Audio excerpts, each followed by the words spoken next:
আর রাজশাহী আছে এই সামনে, ও এই সামনে রাজশাহী। এই সামনে রাজশাহী আছে। ও 1998 সালে যে একবার বন্যা হয়েছিল তখন। 1998 যখন বন্যা হয় তখন আমরা ছিলাম ভিসি মোড়ে। এই যে দেখতে পাচ্ছ এক অবিশ্বাস্য দৃশ্য এই চরে, এই যে একদম নদী দিয়ে বাইক চলে যাচ্ছে,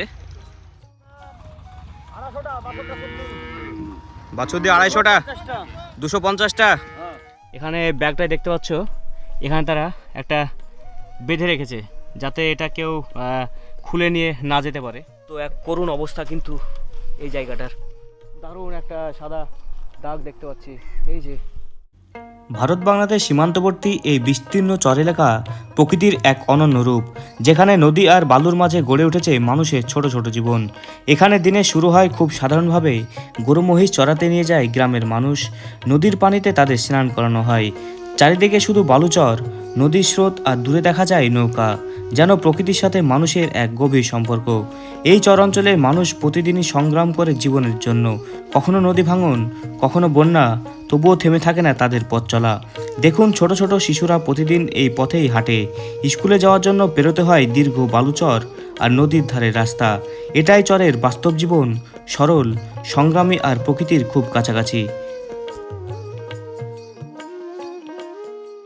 আমি এখন রয়েছি ভারত বাংলাদেশ সীমান্তবর্তী সেই চর এলাকা। আবারও প্রায় অনেক দিন পর আসলাম চরে, তো বেশ ভালোই লাগছে। আজকের ওয়েদার, পরিবেশ সব কিছুই কিন্তু একদম পারফেক্ট। আমি এখন একটা ফাঁকা মাঠে রয়েছি, আর আমার পিছনে এই দিকটা বাংলাদেশ, আর এখানে এই চর সীমান্তে একটা কুলের গাছ দেখতে পাচ্ছি। এই যে এখানে কুলের গাছ দেখে দাঁড়িয়ে পড়েছি, তো প্রচুর কুল ধরেছে। এই যে দেখতে পাচ্ছ, এই যে একদম থোকা থোকা অসংখ্য কুল। তো এই পাশটা চরের সেই গ্রামীণ এলাকা রয়েছে, ঘরবাড়ি রয়েছে, আর এই পাশটায় কিন্তু নদী। তো এই সামনে দেখতে পাচ্ছ অনেক ভেড়া চড়ছে, তো ওই দিকটায় যাব, আর এই চরটাকে আজকে তোমাদের ঘুরে ঘুরে দেখাবো। অনেকদিন পর আসলাম, তো বেশ ভালোই লাগছে। তোমাদেরকে যেই কুলের গাছটা দেখালাম, অসংখ্য কুল ধরেছে। তো এখানে জনবসতি একদমই কম, সেজন্য সেই যেগুলো বাচ্চারা আছে তাদের এখানে কিন্তু ঢিল ছোড়া সেগুলো কিন্তু হয় না বললে চলে, কারণ এখানে এই যে কয়েকটা পাকা কুল দেখতে পাচ্ছি, এই যে পেকে গেছে, অথচ কেউ কিন্তু পারেনি। এই যে তো বেশ অসংখ্য কুল কিন্তু পাকা আছে। তো একটা তোমাদেরকে আমি টেস্ট করে দেখাবো। তো এই যে একটা কুল নিয়ে নিয়েছি,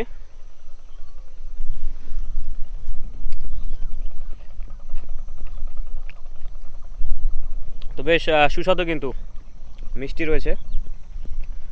তো কিছু কিছু কুল কিন্তু একদম পেকে গিয়েছে, এটা বেশ মিষ্টি, বেশ খেতেও কিন্তু খুব সুস্বাদু।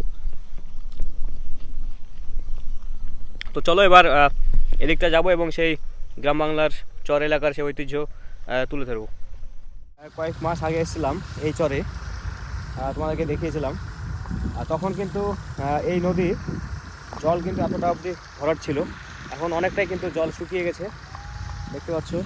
আর এই যে সূর্যের আলো নদীতে পড়ছে, একদম ঝকঝকে লাগছে। আর সামনে দেখতে পাচ্ছ ভেড়া গরু চড়াচ্ছে। তো বেশ সুন্দর লাগছে আজকের এই পরিবেশটা, এই সুন্দর নেচার, আর সেই সঙ্গে এই যে সূর্যের আলোটা নদীর জলে এক দারুণ লাগছে। আর সামনেও ওইদিকে দেখতে পাচ্ছ অনেকগুলো ভেড়া চড়ছে। তো এখন আমি এই দিকটায় যাব, এবং এখানে একটা কুড়ে ঘর রয়েছে।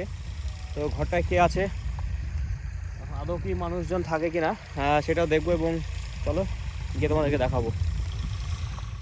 এই যে দেখতে পাচ্ছ এক অবিশ্বাস্য দৃশ্য এই চরে, এই যে একদম নদী দিয়ে বাইক চলে যাচ্ছে। তো এখানে পানির গভীরতা কিন্তু খুব একটা বেশি না, সেই কারণে কিন্তু যেতে পারলো। তো দেখতে পাচ্ছ, আর এখানে দেখতে পাচ্ছি রসুনের গাছ লাগানো আছে। এই যে এটা হচ্ছে রসুনের গাছ। তো বেশ অনেক কটাই লাগানো আছে এখানে। এই জায়গাটা দেখতে পাচ্ছি নদীর ধারেই মাঠে রসুন লাগিয়েছেন। দেখা যাচ্ছে রসুনের গাছগুলো কিন্তু অনেকটা বড় হয়ে গেছে। তো জানি না এইভাবে ফসলের চাষ কতটা হবে, তবে এখানে অল্প কিছু রসুন লাগিয়েছেন, মাঝে মাঝে ফাঁকা দেখা যাচ্ছে। তো এর আগেও এসেছিলাম চরে, তখনও কিন্তু দেখেছিলাম। হ্যাঁ, তখনও ছিল। এর আগে যখন এই চর এলাকায় এসেছিলাম তখনও কিন্তু দেখেছিলাম যে এখানে রসুনের গাছ লাগিয়েছিল। তো এবারও দেখছি লাগিয়েছে। তো এই জায়গাটা দেখা যাচ্ছে যে ধনিয়া ধনিয়া গাছ হয়ে গেছে, গাছও হ্যাঁ। রয়েছে। ধনিয়া গাছের ফুলগুলো কিন্তু দেখতে খুব সুন্দর লাগছে।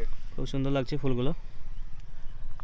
তো নদী দেখা যাচ্ছে। তো এই নদীটা কিন্তু এক সময়তে ভরপুর ছিল, আর এখন একদম শুকিয়ে গেছে। কিছু মানুষজনকে দেখলাম এই নদীর ওপর দিয়েই বাইক চালিয়ে চলে যাচ্ছিল। তো দারুণ লাগছিল। তো বন্ধুরা, তোমাদেরকে রসুনের গাছগুলো দেখালাম চর সীমান্তে। এবার তোমাদের এই মটরশুঁটির এই যে দেখতে পাচ্ছ গাছ লাগিয়েছি, এই যে একটা ছিঁড়লাম। তো এই যে দানাটা দেখতে পাচ্ছ এখন এই যে কাছে নিয়ে। তো এই যে মটরশুঁটির দানাগুলো তো বেশ দারুণ মিষ্টি, কিন্তু দারুণ লাগছে। তো এখানে মটরশুঁটির চাষাবাদ হচ্ছে, একদিকে রসুন, একদিকে গম, সরিষা। তো অনেক ধরনের ফসলের চাষাবাদ কিন্তু এই চর এলাকায় হয়ে থাকে। তো এই যে এখানে এক দাদুকে দেখতে পেয়েছি, এই এলাকাতেই বাড়ি। তো দাদু, আসসালামু আলাইকুম। ওয়ালাইকুম আসসালাম রহমতুল্লাহি ওয়া বারাকাতুহু। তো এই যে এই আপনি এই চরেই বাড়ি নাকি? হ্যাঁ, আমাদের বাড়ি চরে। ও, তো চরেই বাড়ি। আর এখানেই মানে কবে এটা আবাদ এসেছেন? করি। এখানে আবাদ করেন? তো এটা কি আপনার জমি নাকি এটা? না, আমার নিজস্ব জমি না, মানে কোনো গৃহস্থের জমি আমি করি। ও, গৃহস্থ জমি। এটা কতটা আছে জমিটা? আমি 7 বিঘা করি। 7 বিঘা। আর আপনার এই চরে জমির দাম কেমন? এই চরটার দাম কম, এই চরের দাম, এই চরটার দাম বেশি। এই চরের দাম বেশি।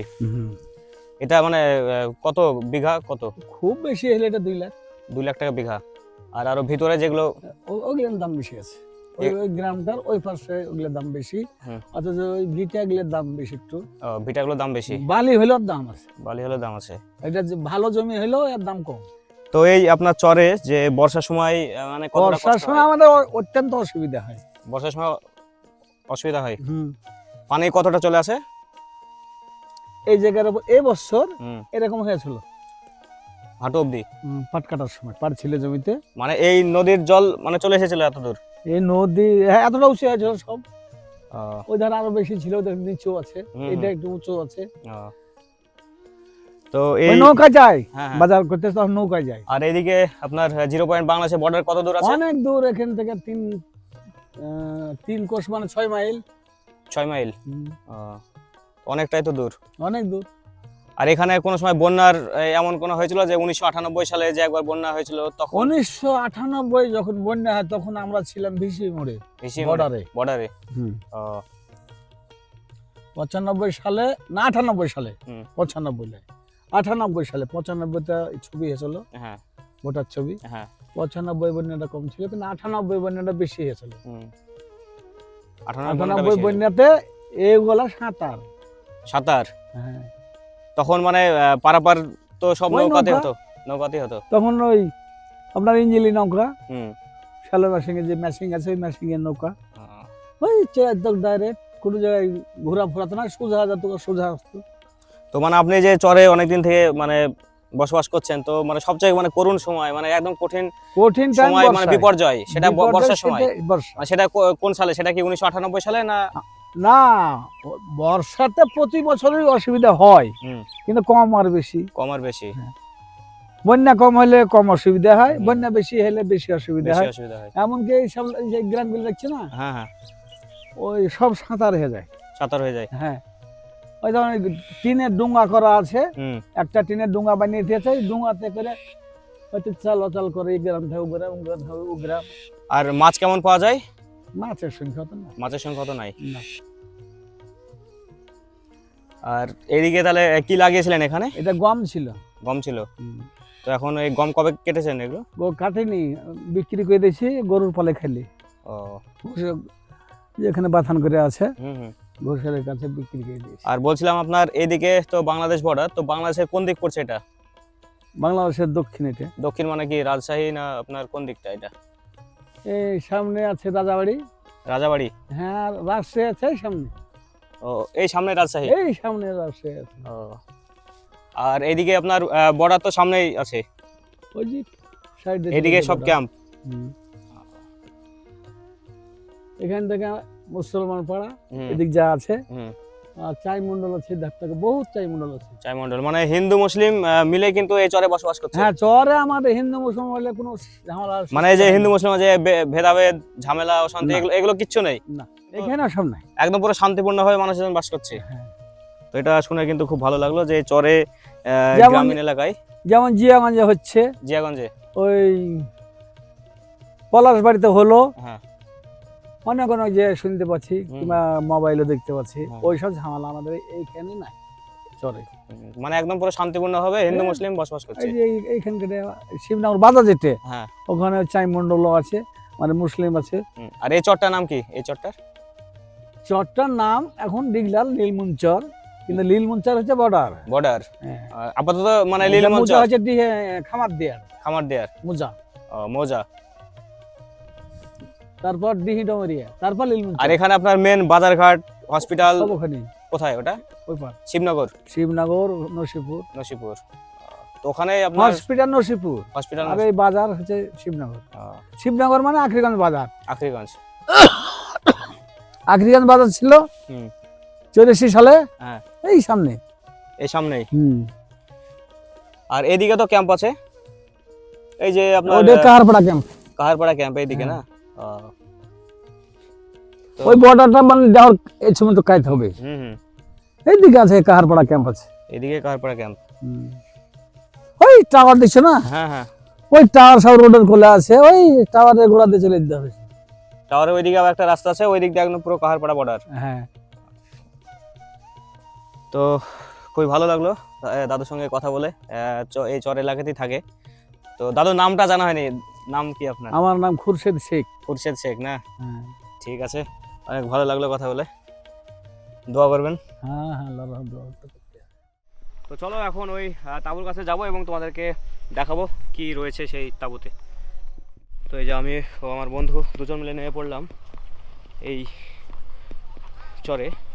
আর এটা এখন পুরো শুকনো, একটা সময় বর্ষার সময় কিন্তু এর উপর দিয়ে নৌকায় কিন্তু পারাপার হতে হয়, সেটা এখন পায়ে হেঁটে ঘুরে বেড়াচ্ছি। সত্যি সময়ের সাথে সাথে কিন্তু এই প্রাকৃতিক পরিবর্তন কিন্তু হয়েই থাকে। কে থাকে এখানে? মোহনগঞ্জের লোক। মোহনগঞ্জের লোক? হ্যাঁ ও মানে কি এখানে গরুগুলো বাঁধা থাকে নাকি? হ্যাঁ, এখানে এক দল থাকে, ওখানে এক দল থাকে। ও আমি ভাবছি হয়তো এখানে কোনো মানুষ টানুষ থাকে নাকি, সে হ্যাঁ, ভাবছি। ওই রাখাল থাকে। রাখাল থাকে, রাত্রেবেলা থাকে নাকি? হ্যাঁ হ্যাঁ, এখন ওই খেত খাওয়াইতে গেছে, ও খাইয়ে এসে রাত্রে থাকবে এখানে। হ্যাঁ হ্যাঁ। ঠিক আছে। এদের বাড়ি মোহনগঞ্জ। মোহনগঞ্জ। হ্যাঁ ওই তো ওই করি তো। হুম হুম। তো এগুলোতে রাত্রেবেলায় কিন্তু গরু মহিষ ভেড়া সেগুলো কিন্তু এখানে রাখালে এখানে রাখে এবং তারা রাত্রে পাহারা দেয়। এবং সেই সঙ্গে এখানে গোবর দিয়ে সেই মানে গ্রাম অঞ্চলে যে নোন্দা বলছে সেগুলো কিন্তু এখানে সারি সারিভাবে দেখতে পাচ্ছি দিয়ে রেখেছে। তো এই সেই পলিথিনের তাঁবু টাইপের রয়েছে। তো কি রয়েছে এর ভিতরে চলো দেখি। তো এই যে শীত তো প্রায় শেষের দিকে, কিন্তু মানে এই চর এলাকায় পিকনিকের জন্য ওয়ান অফ দ্য বেস্ট কিন্তু প্লেস এই জায়গাটা আমি বলবো। কারণ দেখতে পাচ্ছ এক অপূর্ব সুন্দর দৃশ্য আর অনেকটা স্পেস রয়েছে এই জায়গাটায়। তো এখানে তোমরা অনায়াসে পিকনিক কিন্তু করতে পারো চাইলেই। তো এই যে সেই ঘর, তো কি করুণ অবস্থা দেখতে পাচ্ছ। আর এখানে রীতি রকম হাড়ি রয়েছে এই যে। তো চরের সত্যি সেই কষ্টের জীবন। তো এখানে সেই রাখালদের হাড়ি বাসনপত্র সমস্ত সব কিছু কিন্তু এখানে রেখে দিয়ে তারা সেই গরু মহিষ নিয়ে তারা চড়াতে গেছে। ঠিক সন্ধ্যার পরে কিন্তু তারা এখানেই চলে আসবে এবং এখানে তারা রাত্রি যাপন করবে। তো এই সেই দেখতে পাচ্ছ এটাতে পানি রয়েছে, আর এই যে হাঁড়ি বস্তা, এই যে এখানে সব হাঁড়ি বালতি রয়েছে। তো এক করুণ অবস্থা কিন্তু এই জায়গাটার, দেখতে পাচ্ছ। তো এই হচ্ছে পরিস্থিতি। তো এইরকম একটা পলিথিন দিয়ে উপরে দেওয়া রয়েছে, আর এখানে কিন্তু রাত্রি যাপন করে সেই মানুষজন। আর সুন্দর একটা সানসেটের ভিউ, তো অপূর্ব লাগছে। আর এই যে এখানে এটার মাধ্যমে কিন্তু চুলা তৈরি করে, এই যে দেখতে পাচ্ছ এই টিনের এই জায়গাটা, এবং এখানে ছাতা রয়েছে, থালা বাসনপত্র তো রয়েছেই, সে সঙ্গে বস্তাতে অনেক কিছু রয়েছে, সে সঙ্গে তাদের প্রয়োজনীয় ব্যাগ এখানে ঝুলিয়ে রেখেছে। এবং এই যে এখানে ব্যাগটাই দেখতে পাচ্ছ, এখানে তারা একটা বেঁধে রেখেছে যাতে এটা কেউ খুলে নিয়ে না যেতে পারে। তো এই যে তোমাদেরকে এই তাঁবুটা দেখালাম, আর এখানে একটা তাঁবু রয়েছে, তো এটা তোমাদেরকে দেখাবো। তো এই চরে দুটো তাঁবু দেখতে পেলাম। তো এই যে এখানে দেখতে পাচ্ছ নিত্য প্রয়োজনীয় জিনিসপত্র রয়েছে, এবং এখানে তারা কিন্তু রাত্রি যাপন করে। আর এখানে এই যে বাঁশের ইগুলো বসানো আছে, এখানে কিন্তু তাদের গরু মোষ ভেড়াগুলো কিন্তু এখানে বাঁধা রাখে, এবং রাত্রে তারা এখানে কিন্তু বসবাস করে। খুব কষ্টে কিন্তু তাদের জীবনযাপন কাটে, যেটা তোমরা এখানে দেখলেই বুঝতে পারছো। এক ভয়াবহ অবস্থা, এক করুণ অবস্থা। এই যে এখানে হাঁড়ি রয়েছে, থালা বাসন রয়েছে, তাদের শোয়ার জন্য বিছানাপত্র এখানেই কিন্তু রয়েছে। এই যে এইভাবে তারা কষ্টে কিন্তু এখানেই রাত্রি যাপন করছে। সত্যি এই চর এলাকায় না আসলে কিন্তু মানে মানুষের কষ্টের জীবন কিন্তু বোঝা যায় না, সত্যি। আর এখানে তারা এই যে গবাদি পশু পালন করে, তো তার এখানে এই যে গোবরগুলো দেখতে পাচ্ছ, এই গোবরগুলো তারা এখানে জমিয়ে এই যে নোনা টাইপের এইগুলো তারা কিন্তু বানায় এবং সেগুলো বিক্রি করে। এই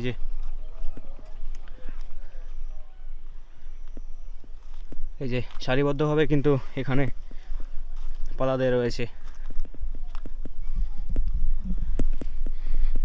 তো এই চরের মানুষের প্রধান জীবিকার উৎসই কিন্তু তাদের পশুপালন। তারা কিন্তু পশুপালন করেই কিন্তু প্রায় 75% মানুষই কিন্তু এখানে তারা জীবনযাপন করে এই পশুপালনের উপর ভিত্তি করেই। তো সামনেই দেখতে পাচ্ছ সেই নদী, যেটা একদম শুকিয়ে গিয়েছে, জল প্রায় নেই বললেই চলে।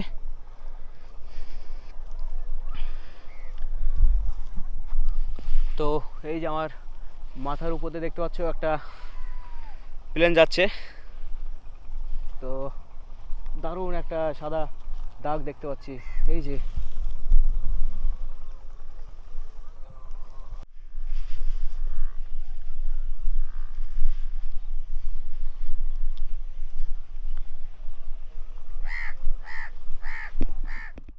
তো দর্শক বন্ধুরা, তোমাদের এই চরের গ্রামীণ জীবন দেখালাম, তাদের পশুপালন জীবিকা। তো ম্যাক্সিমাম মানুষ কিন্তু এই চরে তারা পশুপালনের উপর কিন্তু ডিপেন্ড করেই তারা কিন্তু বেঁচে আছে। তাদের সেই গোবর থেকে জ্বালানি তৈরি করছে, সেগুলো বিক্রি করছে, এবং সেগুলো তাদের নিজের রান্নার ক্ষেত্রেও তারা কিন্তু ব্যবহার করছে। তো এই অনেক দিন পর কিন্তু এই চরে আসলাম, তো বেশ ভালো লাগলো। যখন এসেছিলাম তখন কিন্তু জল অনেকটাই ছিল, বর্ষাকালে এসেছিলাম, বেশ প্রায় কয়েক মাস আগে এসেছিলাম। তখন এই চরটা পারাপারের জন্য কিন্তু প্রধান সম্বল কিন্তু নৌকাই ছিল। এখন পায়ে হেঁটে বাইক অনায়াসে কিন্তু চলে আসতে পারছি। তো এই যে দর্শক বন্ধুরা, সন্ধ্যা ঘনিয়ে এসছে, আর সেই গরু মোষগুলো তাদের বাসস্থানে ফিরছে। এই যে দেখতে পাচ্ছ, এই যে। তো এখানে তারা কিন্তু রাত্রি যাপন করবে। এই যে সারিবদ্ধভাবে কিন্তু অনেক গরু আসছে, মোষ আসছে, তারা এখানে কিন্তু রাত্রি যাপন করবে। এই যে আমার পিছনে দেখতে পাচ্ছ সারিবদ্ধভাবে গরু আসছে।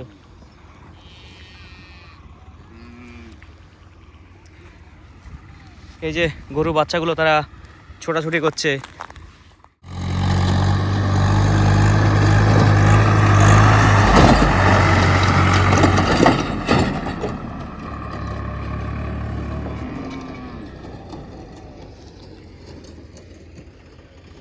তো এই যে গরুগুলো আসলো, সন্ধ্যা ঘনিয়ে এসছে, তো রাখাল ভাইরাও চলে এসছে।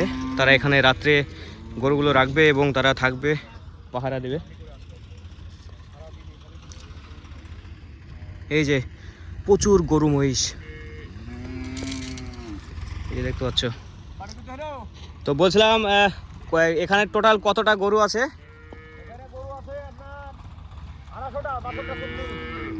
বাছুর দিয়ে 250টা, 250টা।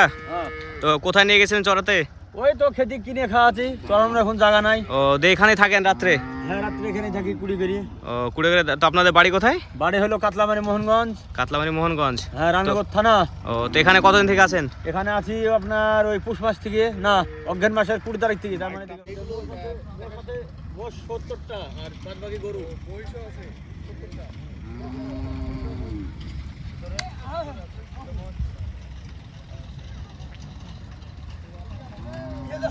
আপনাদের বাড়ি কোথায় হলো?